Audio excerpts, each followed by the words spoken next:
What did you think of them? The last 15 minutes, yeah. So, probably look at all the games.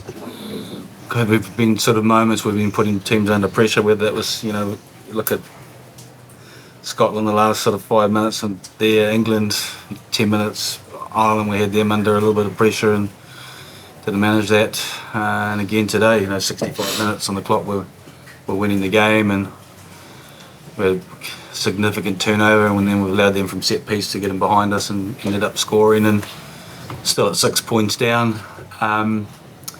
It's those games where you're saying, stay in the fight, don't give away anything soft. If it means playing a little bit of territory, because we will get a moment, we'll get an opportunity in the final sort of 10 minutes to put some pressure on them and not give away anything. So unfortunately, we've probably overplayed a little bit, turned over and given them something soft, and games got away from us. So we need to learn pretty quickly, about handling those moments. Was the power game you saw with the guys that were bringing off the replacements bench in that final quarter, did that play a part?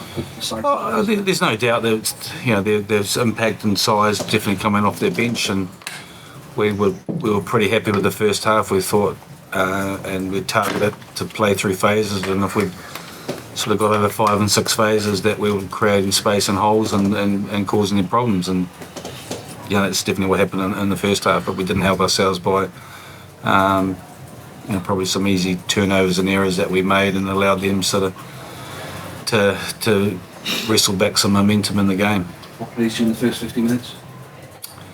I thought, like I said, that was probably the pleasing thing, was that when we did keep the ball for phases, we looked dangerous, and we created some opportunities and some space, and we just got to keep doing all that. But just got to make sure we manage the game a little bit better in terms of those big moments, so that at international rugby you don't often have the luxury of getting away with those. You get punished for those things, and we're feeling the effects of that at the moment.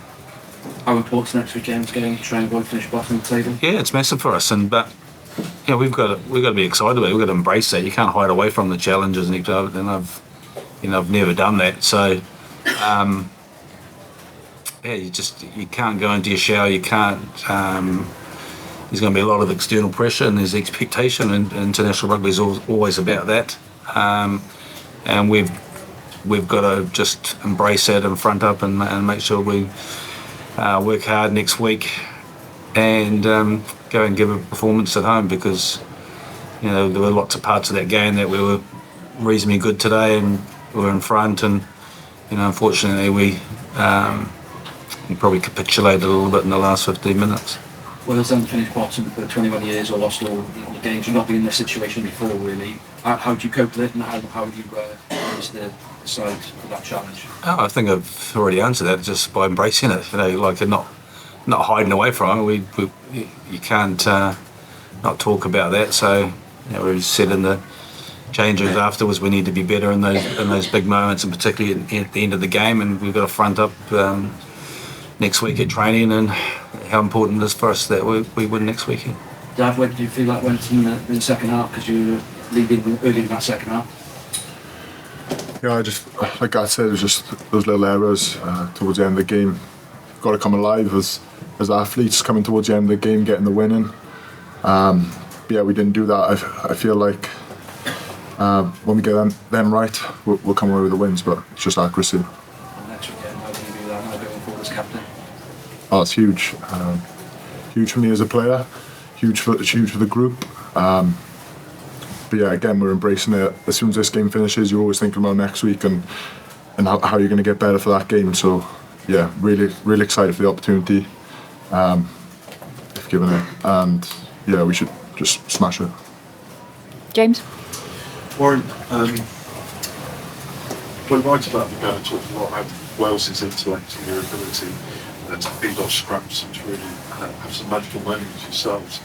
But it seems to be a consistent problem with just winning those collisions and really getting that physicality into the game. Is this a case of players growing into the shirt and growing into that physicality? How do you kind of fix that? Yeah, there's possibly a little bit of that. A scrum struggled quite a bit, particularly in the first half, and some players are learning as you go. We've taken a lot. If you look through the World Cup and the amount of experience we've taken out of this team, and some of that's about just running hard with the ball. I thought we were okay from a carrying perspective. Probably defensively, we didn't have as much line speed as we needed, and that can sometimes have with a little bit of physicality. We've set off them a little bit, and that's just something we've got to continue to work on, and players get better than that, and that sort of helps with that physicality element. So yeah, just a few things for us to keep working at. And we're coming up against definitely a big forward pack, and guys coming off the bench for them who had a significant impact. And first off, I think it was a test like. How did you enjoy that? How did you feel the nice balance to that battle? And how did you enjoy it from a personal position? I think obviously having quality players like Refi and Wayno and obviously Manny to help you in the week. It was a privilege and off them, and I really enjoyed it. Extremely disappointed not to get the win. But yeah. Cheers. Rob? Warren, we saw Tommy Raffle come off. How's his injury? And Joe Roberts seemed to have a twist to the ankle as well, but stayed on and played the rest of the game. But I mean, how are you looking with the Wolves? Not too bad. I think Joe's it did twist his ankle in that, and Tommy's he's got taken a knock to the knee, and we'll just get him assessed over the next day or so. You've sort of experimented through this, well, not the right word, but you've changed the team and given people experience. Do you pick a team to win next week with nothing else in mind? Yeah, that's the goal. I mean, I think that I know a lot was made about the centres of that, and I thought as a combination they did okay today. They will learn from that. They'll learn defensively in terms of some of the line speed. If you probably look at, for me, the difference in terms of experience is probably highlighted by two moments in the game. One where both teams run a quite similar move after Gareth Davis knocked on from that. Our probably line speed's off a little bit. France get around us and cause us problems, and we run the same play against them where they're 12 and 13, get high and defend and shut us down. So and they'll get better from that. They'll learn from that, and so we've made a few changes without being making a massive amount of changes. Probably if we'd kept the same midfield that we had last week in terms of Nick Tompkins and George, then we might have started Mason Grady. So we're just trying to integrate people in without being too radical with the amount of changes, and giving those guys that experience at this level. So you've got all the youth coming through. Might we see Smith Valentine come back in the mix if he plays again this season for the Summer Tour or beyond? Yeah, hopefully. Yeah. I mean, that's and you've got Jack Morgan, Derry Lake as well, Talupe to come in the Tame Plumtree to come back in the mix, and I think that'll give us some options too in terms of those players potentially being available. Whether Gareth Anscombe comes back into the mix. Chinza, I guess. Chris Chinza, yeah, he's come in. We've had him in for a couple of days. He's looking in good nick too. So we've got a little bit of depth to come back in to strengthen and strengthen us up a little bit.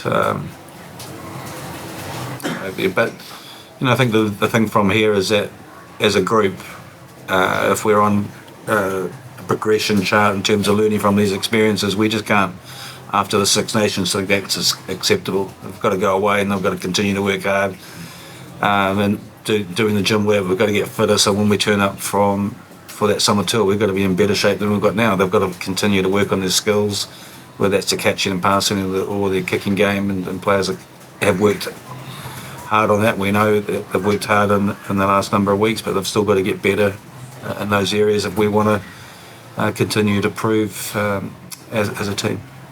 Okay, then. Warren, what did you make of that French team? Yeah, they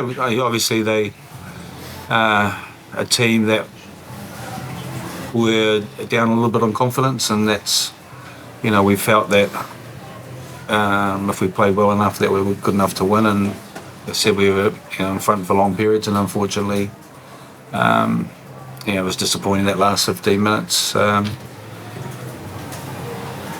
yeah, I mean, they would have been, they'd be pretty happy they've got themselves a win and got themselves a bonus point. Alex? Warren, you changed the half-backs relatively. What was the thought process there? Just getting some fresh legs on. I thought defensively, someone like Gareth might bring something a little bit more defensively. We've been pleased with Jan in terms of him coming on, getting the ball through his hands as an attacking threat. I thought Sam Costello had a good game today. We've been working on him in terms of some width and getting him a bit wider and be more of a running and attacking threat, and I thought he was a lot better in that area today. And when we kept the ball and run hard and challenged them and got some offloads away, that's when I thought we looked dangerous. Stefan? Warren, how do you think the attacking game is developing? It seems to be going quite well. It seems to be a lot more dangerous today. Obviously, if you were on the front foot, we might have been able to score more tries. So that could be. Yeah, I think we probably we created some space, and that was the big thing. And just about, like I said, a big goal for us was to get sort of above 5 phases. That if when you're playing France, holding on ball on for 5 phases more, you tend to create spaces and opportunities, or they give away penalties. The records would the stats would say that. So there were some good things from an attacking perspective, but you've got to make sure you're accurate at this level. We've made a nice break, and if Aaron Wainwright holds on to that, you think he's got Rio Dyer outside him with a 2-on-1, and you potentially score. And those are huge moments in the game where we have created some space, and the support play was pretty good, and we've scored a couple of good, some pretty good tries. What did you make of the Italian performance yesterday, and what key areas you really have to be better in order to beat them? Yeah, I thought it was good, a good performance from Italy. Good for the tournament as well. I think having teams and being under pressure and having a lot of jeopardy, I think it creates excitement. I thought they're a team at the moment that sort of they hang in there, and then when they do get opportunities, they've been good at taking them and keeping the scoreboard ticking over. I think physically they look like they're in pretty good shape in terms of competing at this level, and it's going to be a challenge for us, and it's going to be massive for them, because they'll be thinking that they can finish their best possible position in the Six Nations with a good performance next week. And for us, we definitely don't want to finish at the bottom, and we want to make sure we come away with a win. So it becomes pretty important for us. Okay, so we'll leave it there. Thank you, everyone.